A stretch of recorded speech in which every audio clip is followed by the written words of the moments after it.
Alright, we're going to go ahead and kick off the ecology unit. If I can flip this slide. There we go. Okay, so ecology is the scientific study of interactions among organisms and between organisms and their environment or surroundings.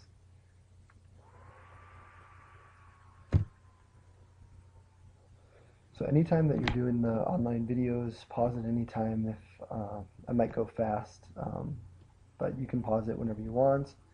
Make note of things that you need more review time on. You don't have to write word for word. You can paraphrase things just to get the basic idea. So a couple tools that ecologists use: binoculars, field guides. They'll do DNA and radio tags. A radio tag is, if you think about like an ocean animal, like a dolphin or a whale, they can put a tag on that animal and then track it, see its migration patterns, learn more about its behavior from that. And they do a variety of, ecologists would do a variety of different things, such as observing, experimenting, and modeling to learn more about the environment. So level of organization of living things, I'm just going to focus on from organism up. So from organism to biosphere. The other parts, molecules and cells, we're going to cover later in the year, but I have them all up there just so you can kind of see from the smallest to the largest. This is really text heavy, and then the next slide gives you a visual, so you can kind of get an idea by looking at pictures of it. So an organism is an individual living thing. You're an organism sitting at your computer watching this video. A population is a group of one type of organism living in the same area. So once we're in class, we're a population of humans in one area.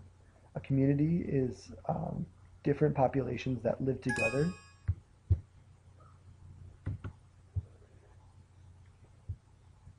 in a defined area. So you could have the Grauer community, including the humans, all the insects and everything in the area that's living. Then we go to ecosystem. The ecosystem is the community, so all the living things and its non-living surroundings. So the temperature and weather, sunlight, rainfall are all part of the ecosystem around the school. And the biosphere is just the whole planet. It contains all the combined portions of the planet in which all life exists. So I'll flip through the next slide and you can see a picture. This might be more helpful for you to draw out. It might help you remember this better. So they go from organism, population, community, ecosystem to biosphere, and they got a little picture for each one. Okay, so energy flow. Every living thing, when we were doing our discussions about what's most important in an ecosystem, some people came up with the idea of sunlight. Sunlight's the main energy source for all living things on Earth. There's some things that don't use sunlight, but that's a really small portion of the living things. So we can group all living things into two categories. They're a producer or a consumer. Producers, another word for producer is autotroph. That means that they can make their own food. Some organisms capture chemical energy, and that process is known as chemosynthesis. And some organisms use sun energy, and that's photosynthesis. So the first part is of photosynthesis. Photo means light, synthesis means to put together. Chemo means chemical, synthesis means put together. So they can get energy from chemicals, or there's organisms that get energy from sunlight. Okay, the next category is a consumer. Another word for a consumer is a heterotroph. That means they must eat their food for energy. And there's a couple different categories that we could break consumers into. You've got herbivores that just eat plants, such as a cow. And that's not, we're not thinking of like a human that chooses just to eat plants and they're a vegetarian. We're talking about organisms that, that's their sole diet. Humans can choose to eat how they want.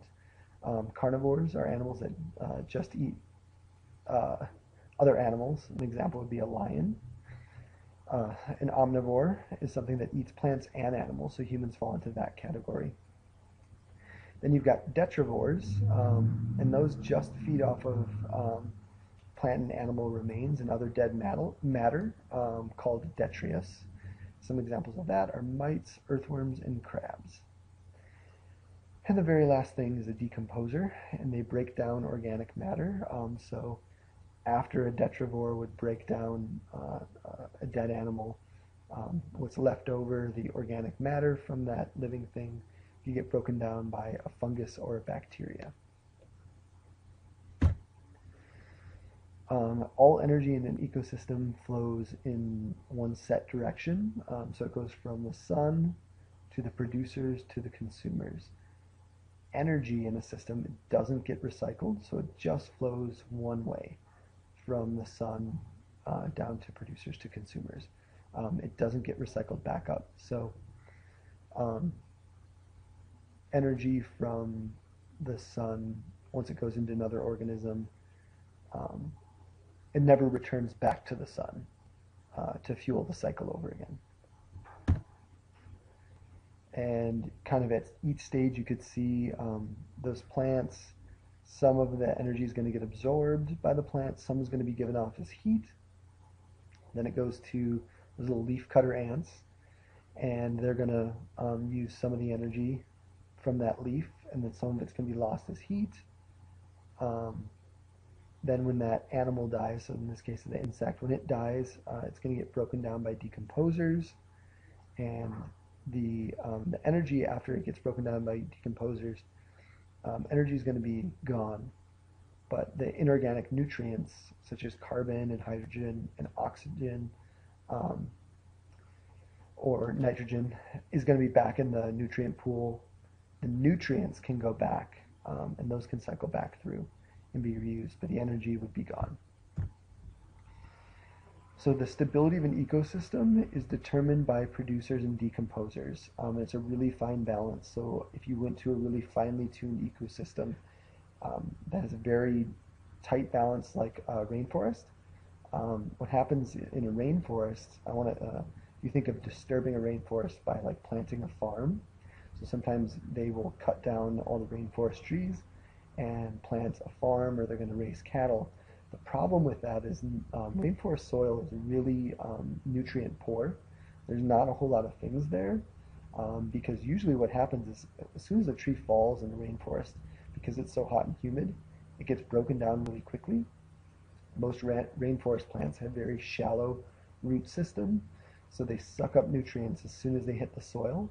And so things in a rainforest are continually cycled. And what happens is if you clear cut a rainforest to plant corn or coffee or some other crop, you usually only get maybe a few productive years on that soil, but because it has very little nutrients in it, it ends up being a really poor place to farm from. So each year those farmers would get less and less return from their crops, and that has to do with the stability between the producers and the decomposers. And once you take off a lot of the producers, such as the rainforest, you're not going to get those nutrients back in. But the same would hold true for most other ecosystems. It's going to be producers and decomposers maintaining the stability. And that's the end of the slide for tonight. I hope you enjoyed, and see you in class.